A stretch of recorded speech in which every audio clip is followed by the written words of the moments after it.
समुद्र की गहराइयों में एक ऐसी खोज हुई है जो शायद भारत के ऊर्जा भविष्य को हमेशा के लिए बदल कर रख दे। अंडमान सागर में मिली ये गैस सिर्फ एक हेडलाइन नहीं है, बल्कि ये देश की सबसे बड़ी चुनौतियों में से एक का जवाब हो सकती है। तो आखिर ये खोज इतनी बड़ी बात क्यों है?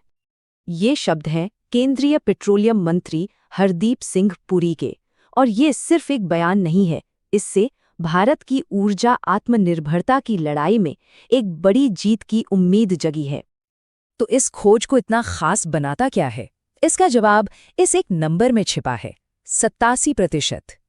जी हाँ, गैस के सैंपल्स में मीथेन की मात्रा इतनी ज्यादा है जो इसे एक असाधारण रूप से हाई क्वालिटी और क्लीन एनर्जी का खजाना बनाती है। तो ये ऊर्जा का महासागर आखिर मिला कहाँ है? ये खोज की है ऑयल इंडिया लिमिटेड ने श्री विजयपुरम 2 नाम के कुएं में, जो अंडमान तट से ज्यादा दूर नहीं है। और हाँ, ये कोई संयोग नहीं है, बल्कि भारत के एक बहुत बड़े डीप वाटर एक्सप्लोरेशन मिशन का एक अहम पड़ाव है। लेकिन सवाल ये है कि एक गैस की खोज को लेकर इतना उत्साह क्यों है? इसे समझने के लिए हमें भारत की ऊर्जा दुविधा की गहराई को जानना होगा। यह एक ऐसी चुनौती है जो देश की अर्थव्यवस्था और भविष्य पर सीधा असर डालती है। असलियत थोड़ी चौंकाने वाली है। भारत अपनी ऊर्जा जरूरतों के लिए दूसरे देशों पर बहुत ज्यादा निर्भर है। मतलब हर 100 लीटर कच्चे तेल में से 88 लीटर बाहर से आता है, और हम जो नेचुरल गैस इस्तेमाल करते हैं उसका भी लगभग आधा हिस्सा इंपोर्ट किया जाता है। ये निर्भरता भारत के लिए एक बहुत बड़ी आर्थिक और रणनीतिक मजबूरी है, और इस निर्भरता की एक बहुत बड़ी कीमत चुकानी पड़ती है। हर साल अरबों डॉलर सिर्फ ऊर्जा खरीदने में देश से बाहर चले जाते हैं। जरा सोचिए, अगर यही पैसा देश में रहे तो इसका इस्तेमाल बेहतर सड़कें बनाने, किसानों की मदद करने या कितने ही दूसरे जरूरी कामों में हो सकता था।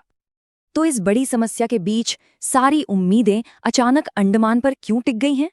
क्या ये सिर्फ एक तुक्का है, या इस जगह को एक संभावित जैकपॉट मानने के पीछे कोई ठोस वैज्ञानिक और रणनीतिक वजह है? चलिए जानते हैं। ये खोज समुद्र मंथन नाम के एक बड़े मिशन का हिस्सा है। ये सिर्फ एक अभियान नहीं है, बल्कि ऊर्जा में आत्मनिर्भरता पाने के लिए भारत का एक सोचा समझा राष्ट्रीय प्रयास है, जिसका लक्ष्य ही है समुद्र की गहराइयों में छिपे खजानों को बाहर निकालना। देखिए, वैज्ञानिकों को काफी समय से शक था कि अंडमान बेसिन एक छिपा हुआ खजाना हो सकता है। इसके पीछे 3 बड़े जियोलॉजिकल सुराग थे। पहला, इसकी चट्टानी बनावट म्यांमार और इंडोनेशिया से मिलती जुलती है, जहां पहले ही बड़े तेल गैस भंडार मिल चुके हैं।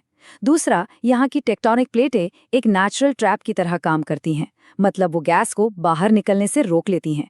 और सबसे बड़ा अनुमान ये है कि इस पूरे बेसिन में 371 mmTOE यानी करीब 37 करोड़ मीट्रिक टन तेल के बराबर ऊर्जा छिपी हो सकती है। तो चलिए एक पल के लिए मान लेते हैं कि ये खोज उम्मीद के मुताबिक सफल होती है। अगर अंडमान से गैस निकलना शुरू हो जाए तो ये भारत के भविष्य को कैसे ईंधन देगी? इसके फायदे सिर्फ आर्थिक नहीं, बल्कि उससे कहीं ज्यादा गहरे हैं। इसका सबसे बड़ा फायदा है पर्यावरण के लिए। नेचुरल गैस यानी मीथेन कोयले के मुकाबले कई ज्यादा साफ जलती है। इससे कार्बन डाइऑक्साइड तो कम निकलता ही है, साथ ही हवा को जहरीला बनाने वाले सल्फर डाइऑक्साइड और पार्टिकुलेट मैटर का उत्सर्जन भी बहुत कम हो जाता है। इसका सीधा मतलब है साफ हवा और अपने जलवायु लक्ष्यों को पाने में सीधी मदद।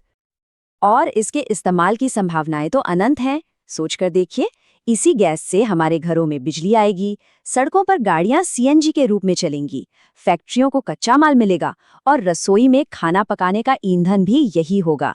ये एक खोज अर्थव्यवस्था के हर पहिए को घुमाने की ताकत रखती है। लेकिन हर कहानी में एक लेकिन भी होता है। तो शुरुआती उत्साह के बाद अब थोड़ा वास्तविकता की जमीन पर उतरते हैं, क्योंकि एक खोज को असलियत में बदलने का रास्ता चुनौतियों से भरा है। तो सवाल उठता है, क्या ये वाकई एक गारंटीड गेम चेंजर है? इसका जवाब हाँ या ना में नहीं है। इसे समझने के लिए हमें ये जानना होगा कि एक खोज और एक काम करने वाले गैस फील्ड में क्या फर्क होता है। यहाँ एक बहुत जरूरी अंतर समझना होगा। अभी सिर्फ गैस की मौजूदगी मतलब अकरेंस साबित हुई है, यानी ये पता चला है कि वहाँ गैस है। लेकिन अभी ये साबित होना बाकी है कि क्या वहाँ इतनी गैस है कि उसे निकालने में लगने वाला खर्च मुनाफे में बदल सके। असली परीक्षा तो अब शुरू होगी। और आगे की राह बिल्कुल आसान नहीं है। गहरे समुद्र में ड्रिलिंग करना एक तो बेहद महंगा होता है और दूसरा तकनीकी रूप से बहुत जटिल भी। ऊपर से अंडमान एक संवेदनशील इकोसिस्टम है जहां पर्यावरणीय जोखिम बहुत ज्यादा हैं। इन सभी बाधाओं को पार करने के लिए अभी बहुत सारे वैज्ञानिक अध्ययन और परीक्षण करने होंगे।